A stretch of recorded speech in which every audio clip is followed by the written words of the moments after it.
What up, y'all? Back with another episode of GIG Podcast. Good as it gets. I might overdose on sick. I'm GIG, but I'm good as it gets. Today we have with us an activist, award-winning speaker, and author, Ssanyu Speaks.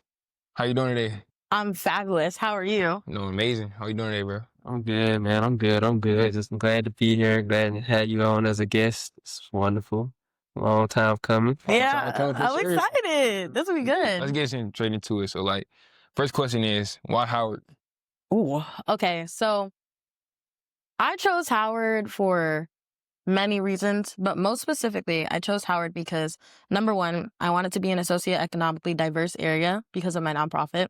We serve a large range of students, and I wanted to make sure we had access to those kids.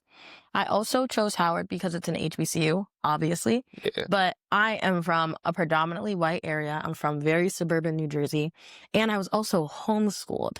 So the homeschool community is also predominantly white, meaning that I wanted to have that authentic Black experience and have access to all my peers, which leads into number three, which is the connections, obviously. Beyond Howard University being a place that's good for networking for anybody, regardless of any major, I know that I'm in communications. Communications is relatively unstable unless you make something of it, unless you're strategic, and unless you are connecting with the right people, because realistically, it's about who you know, not what you know. Facts. And they emphasize that at school, and people say, oh, it's not really that. No, it is that. So Howard was definitely the place for me because it's the pinnacle of Black excellence and Black connections. And then lastly, I wanted to be less than 5 hours away from home. I love my mom. So sometimes, I need to go home. My freshman year, I went home 10 times. Me and Amtrak, we were locked in. I was at the train station all the time. Literally, I'm staying. So I had to be able to go home. Luxury. Yeah. 12, 13 hours away, but we good. Yeah, it's okay. You enjoy the summers, huh? Yeah, exactly. Yeah. So that's my why Howard. I think my why Howard has changed a little bit over the years being here too, because it's turned into more of an emotional connection. When I walk on Howard's yard and I look at founders, I feel the same way that I did when I was 14 years old and decided I wanted to go to the school. I feel so grateful to even be in that space, be on the yard, be enrolled, have access to the professors that I do. So logistically, it makes the most sense for where I want to be in the future and for the impact that I want to have now. But simultaneously, I just love it so much. I do. Yeah. So we know that you have a very, very, very, very successful TikTok page and it's growing every day. Facts. What made you start that? Oh, okay. So I started with social media per se when I was 13 when I founded Brown Kids Read. And over the years, I learned about making a campaign work. I learned about promoting a page. I worked for her campus and I did freelance social media management, which is what sustained me from halfway of high school to my first year in college. That was my main source of income. Yeah. And I loved it, but I hadn't really looked at myself fully as the brand and looked at Ssanyu Lacoma, Ssanyu Speaks as the product. So when I started my TikTok, I wasn't successful. I had 100 followers. I was making videos, but I realized I was making selfish content, not selfless content. And that was the problem because the content I was making was documenting my experience, but it wasn't providing value to anybody else. And when I was thinking about what impact I wanted to make and who I wanted to help and how I was going to do that, I was like, my content has to reflect that. I can't just be documenting what I'm doing to inspire other people. I have to give them the tools to make that change as well. Yeah. So when I started taking TikTok seriously was during the Howard election season, which was very, very messy with a capital M, which is the phrase that so many people have said back to me because it's that first Howard election video, I started off and I was like, okay, y'all, so the Howard election season is messy with a capital M. Let me tell you what's going on. Yes, I know. So I know, I said that. But it wasn't just because I wanted to make selfless content in terms of my personal brand. It was because I saw how much misinformation, confusion, and ridiculous nonsense was happening during the election season. People did not understand what was going on. They were spreading rumors. Fizz is fizz. We know all of these things. So I realized that one of my superpowers is taking complex concepts, taking information, and putting it into a package that people both enjoy to hear, but walk away being educated from. So I used my TikTok as a platform to both amplify my journalistic experience, but simultaneously support the Howard student body, even though I wasn't in a student leadership or elected position at the time. That's real. I noticed that you received a lot of backlash. Lord knows. How did that make you feel, knowing that you're doing like what you love? You're being a journalist. A journalist tells the story. Yeah. You can't get mad at the person. Yeah. Ain't just the messenger. Right now. Literally. Yeah. Don't shoot the messenger. Yeah. Do not shoot the Literally. messenger. She doing her job. She doing her job. Honestly, Talk about that, because I feel like that's a common thing. Like, people get mad at like the journalists when that's our job. Literally, that is Tell the our story. job. We can't be Yeah. biased. We can't be you one side. can't do it. Like it, you like it. If you don't, You don't. It's simple as that. Yeah. To answer your question, if I had to describe how I felt when I had haters, it low-key made me happy. I knew you was gonna say that. Because You're doing your job. I'm doing my job. Facts. I know that when I write my bullet points, when I write my scripts, I am extremely specific to use the words allegedly, according to, my source is, Yeah. I am not stating, I am stating. I am very specific with my words. When I produced those 3-minute journalistic videos during election season, they took 3 to 6 hours to create. Between the interviews, between the research, between the fact checking, between making sure that I was using language that was accurate. And because it took so long and so much effort to put into those videos, people don't realize that a hate comment is just a comment. And TikTok's algorithm doesn't recognize whether it's good or bad. Yeah. Like, you're still amplifying my stuff. You're still You're supporting. still getting me to my goal. And if you have some type of emotional reaction to my video, it means that I am creating emotion from impartial information, and that's my goal. Most people like it, and that's all that has to work in my favor. Facts. If they don't like the information, that means they're either complicit in what I'm talking about, or they just didn't analyze what I was saying. Right. So either way, the haters are going to hate regardless. But if you have somebody who cares enough to hate you, that means you're on the right path, honestly. Doing something right. They don't hate on nobody's. That's what I'm saying. That's how I look at it. Yeah. They're not hating on nobody's. Yeah. So- And I like that because it's also showcasing the problem I was trying to address. There are people who are not educated on the problems that are happening on campus. And that's the reason why we have so much confusion. That's why we have so much voter apathy. When people are equipped with the information that they need, that's when they actually act on it.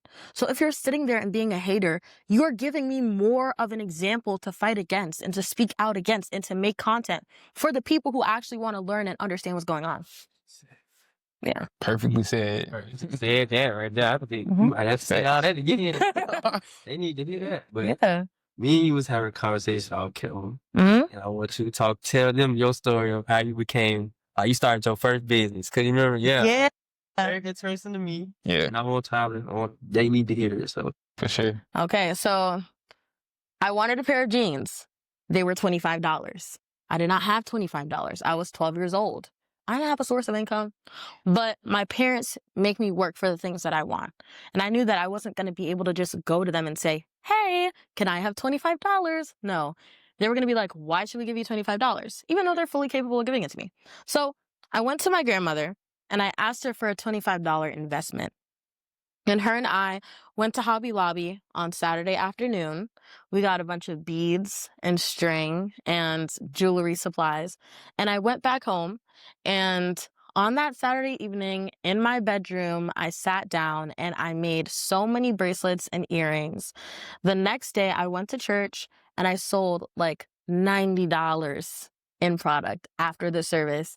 And it doesn't sound like that much now, but back then, that was a crazy amount of money. To a 12-year-old. Exactly. And I was, and it's not just that it Yeah. was $90. It was $90 that I had earned. Facts. I sat there, I made the product, I saw the fruits of my labor, I saw people excited to buy from a kid, I saw people inspired by the fact that I took initiative for something I wanted, and that was the day I realized that I wanted to not only be an entrepreneur, but I wanted to be an entrepreneur that solved problems for people. Even when I was thinking about my jewelry business, which back then was called Jewels by Ssanyu, I wanted to solve the problem of people having access to unique jewelry. So my value proposition I had was that no earring looks the same. I would never use the same order of beads. I would never use the same color of the actual earring metal part. I would always switch it up. And I was like, I can be creative with this. I can do whatever I want to. It's my business. Nobody can tell me what to do. Facts. And then after I started Jewels by Ssanyu, I started a face painting company. And I went to parties and I would charge like, what was the most I ever made in one day? I think the most I ever made in one day was like $120 or something. But I found that I was so creative and I loved creating something that put a smile on people's faces. Whenever those kids would have the mirror up to their cheek and they would see the little design that I had done, they got so excited and happy. And I was like, I want to bring a happy experience to somebody and make them realize that something I did was of value to them. So then when I was 12, I had a conversation with my friend who told me that he didn't like to read books anymore because none of the books in our school district represented young Puerto Rican boys like him. And that really broke my heart because my parents had been very intentional throughout my entire childhood of providing me with books that both featured people who looked like me, Black women, Michelle Obama, Ruby Bridges, Condoleezza Rice, all of them. But simultaneously, they gave me books that exposed me to other cultures and experiences. And I traveled to Egypt through books and I got to look at the 1800s and all these different places. And to hear that he did not have an ounce of that experience to the point where it made him not want to read anymore was what pushed me to start my nonprofit, Brown Kids Read. So when I was 13, I teamed up with these two authors at my church named Jordan and Joelle Hernandez. They had a book called Twin Tales, and we created this big event at a Barnes & Noble that was in New Jersey. And there were shelves of books. There were authors that came to sign their books. I memorized an entire book and performed it. We had crafts. And the thing that really stuck out to me was that there were children there looking at the bookshelves, looking at the bookcases, and they had never seen that many brown faces on books in one place. They'd just never seen it. And that's when I was like, I have to replicate that. I just have to. I must. I fear. So I created Brown Kids Read. The name of that event was Brown Kids Read. And I turned Brown Kids Read into a nonprofit. And I tried to replicate that event, but I actually failed. They were originally called like Reading Rocks events, and I would partner with churches and VFWs, and we would host it in the basement of whatever buildings they had.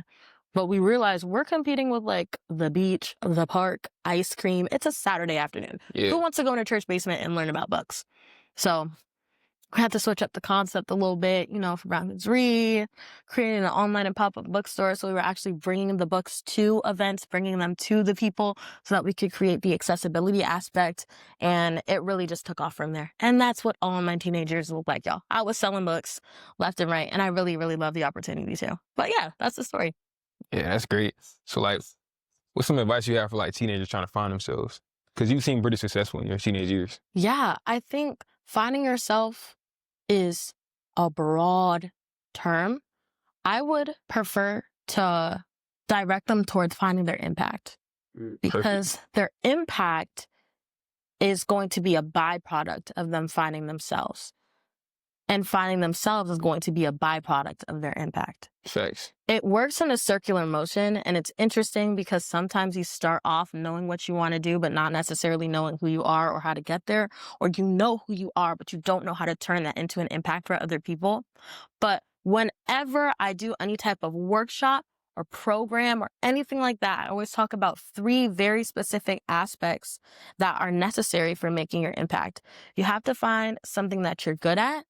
You have to find something that you like to do, and you have to find a relevant problem in the world. And once you have those 3 aspects, you can solve any problem. You can start a podcast, you can start a business, you can start a nonprofit, you can create a career, you can do content. If you have those 3 aspects, then you can create any solution that you want. And from that, you can figure out who you are.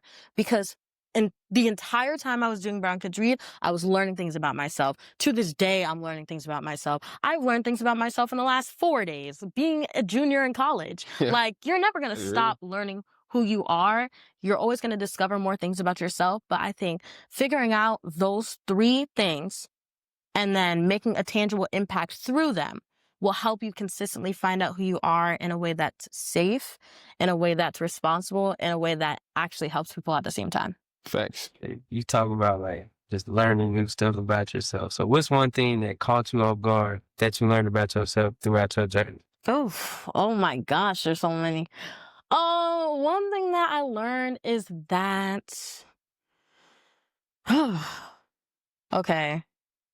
I'm trying to think of something I haven't said before. Because usually I have like my canned answers. Yeah. But I like this environment. So I'm trying to think outside of the box.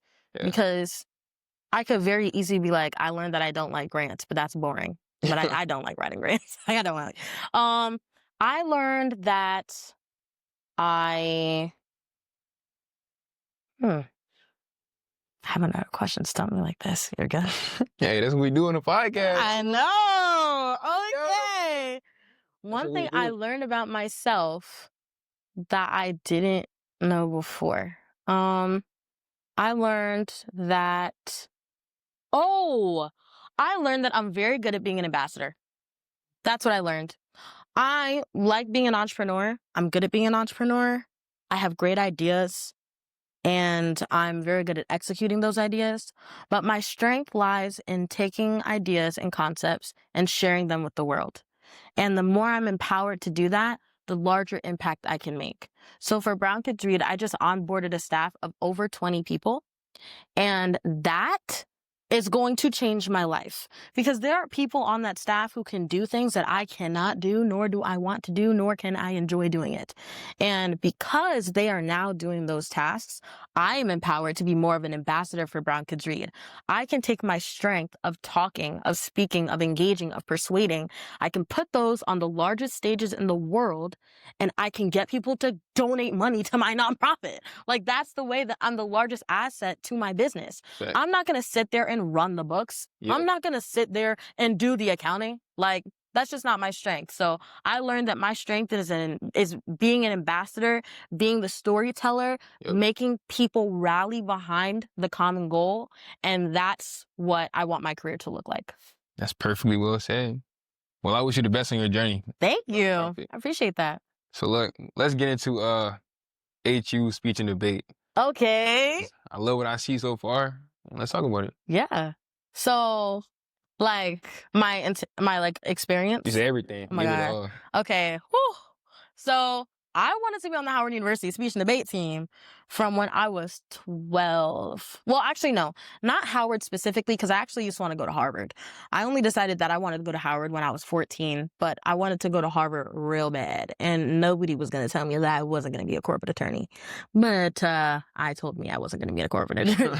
I watched this movie called The Great Debaters when I was 12. And I had been in competitive public speaking since I was 9. Shout out to my parents. And I realized that in order to be good at anything I wanted to do in the future, business, law, entrepreneurship, whatever it may be, I was going to have to be able to persuade people. And I was going to have to tell stories in a way that was very compelling, in a way that got to the point, in a way that engaged people and that didn't make them want to look away. So when I was thinking about Howard University speech and debate team, I was figuring what I wanted my legacy to look like. And when I got to Howard, I had a couple of priorities my freshman year, but one of them was making that team. So I had a freshman year roommate who I was really, really close with, and her and I tried out for the team together. We both made the team, and we loved it. When I tell you speech and debate was my favorite thing in the world. And mind you, this is coming from a speech baby. I did competitive speech for the past, I'm 20 now, so for the past 11 years, I've been competing for speech. Yeah. And when I got to Howard, I was actually scared. I was scared of debating. I had only done debate since I was 15, and it was not on any form of collegiate level or preparing me for a collegiate level. And I had to force myself out of my comfort zone, teach myself how to debate as well. I knew I always loved to argue. I was good at that. But figuring out how to do it in a structured and compelling way was really what I had to force myself to learn how to do. And even now I'm still learning because I did not advance to the next round of nationals. I'll say that. But I came to Howard. I was like, okay, my freshman year, what do I want to do next year to advance what I can do to support this team? I was social media coordinator, turned that page around. We gained so many followers. We had the largest turnout in terms of people coming to tryouts. Like, it was really, really great. And I had the confidence to run for president.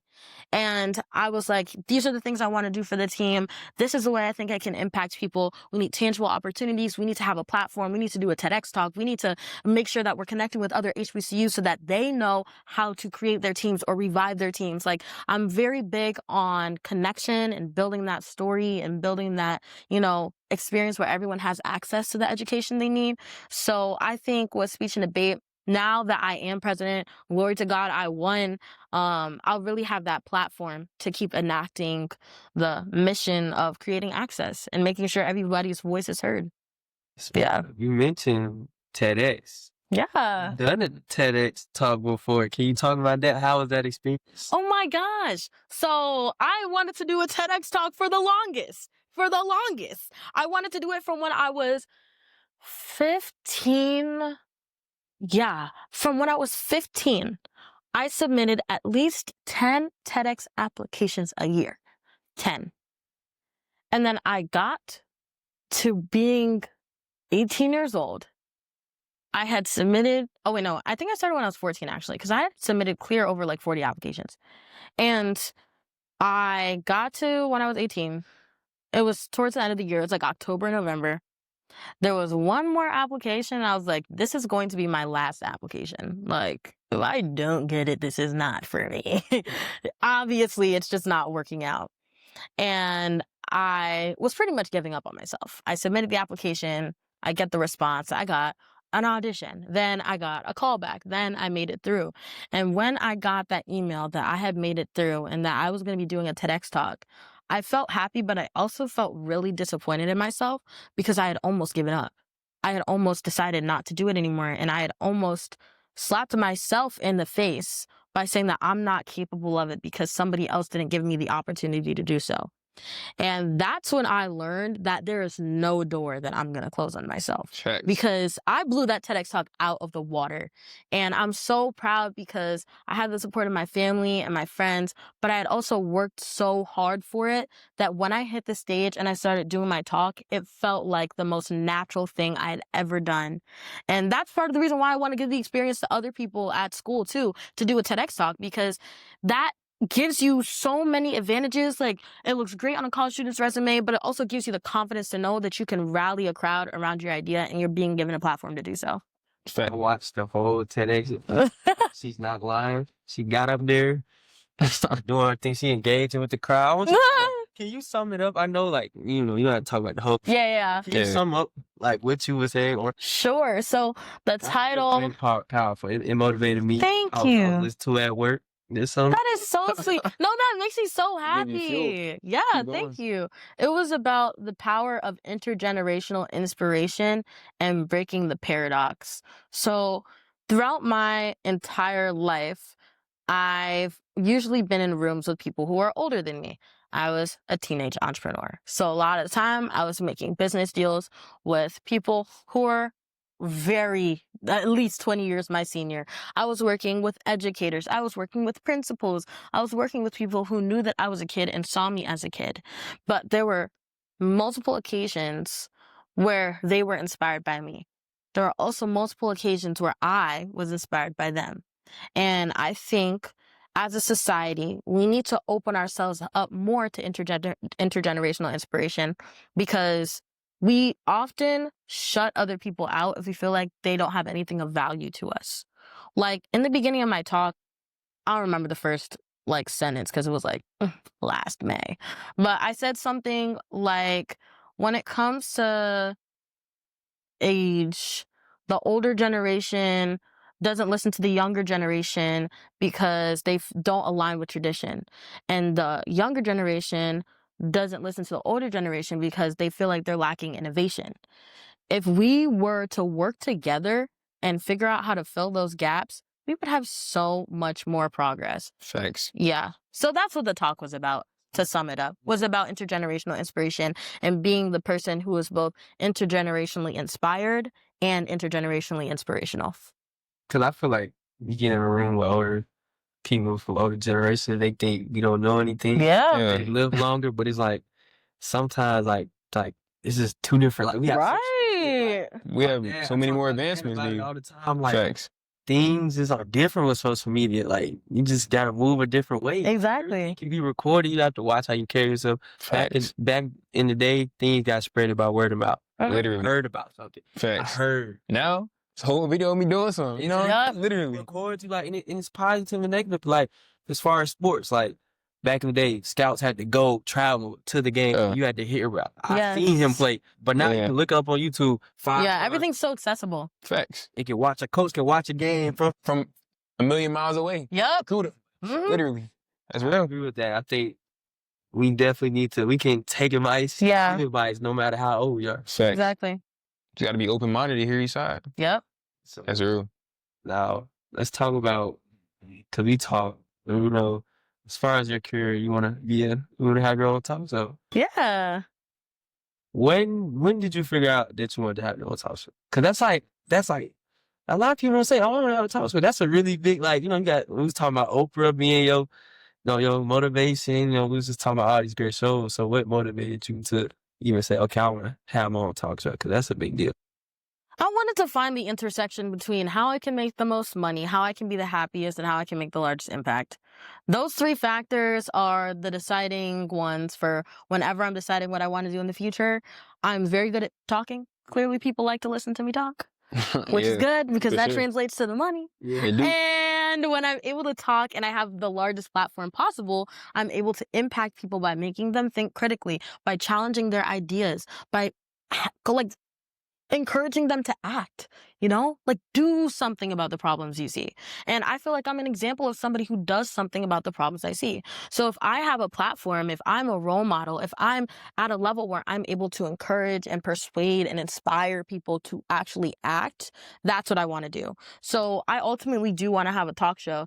And I think having a job where I get to sit right here and talk to people all day. Yeah.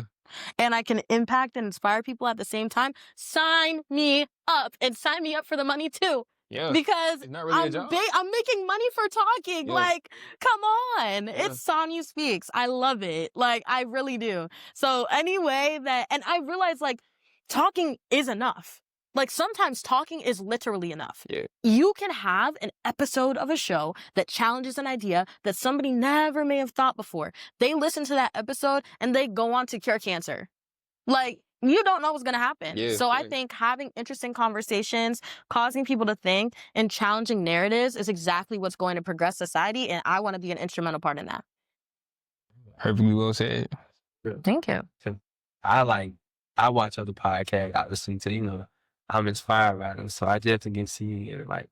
Just a conversation can go a long way. Yeah. A couple words go a long way with me. Yeah. I love podcasts. I love listening to people. Me too. Listen to you speak, just inspirational. Just Thanks. moving me. I say. Yeah, see, that's what I'm trying to do. Yeah. That's what I'm saying. Hello, if you're watching this, if you have the platform to give me a show, give me a show. I promise it'll be good, y'all. Yeah. If you're watching. Get at her. You don't want to miss her. Yeah. Get it while you can. That's all I'm going to say. Get it while you can. Give her a show now. Facts. I want to just wrap it up and give this my question. Mhm. So you're going to ask you a question. For sure. My question is, when you're done with your journey, in your career, you're about to retire, you're about to sit on your big house, all your accolades, your accomplishments, what do you want people to remember you? I want them to remember me by being genuine.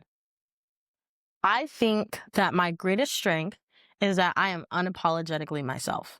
Perfect. And there is no scenario under which I'm willing to compromise that for money, for fame, for connections, or anything that's going to sully my integrity as a person, as a human being, as a Black woman, as a lifelong learner. Any of those things, I'm not willing to compromise it.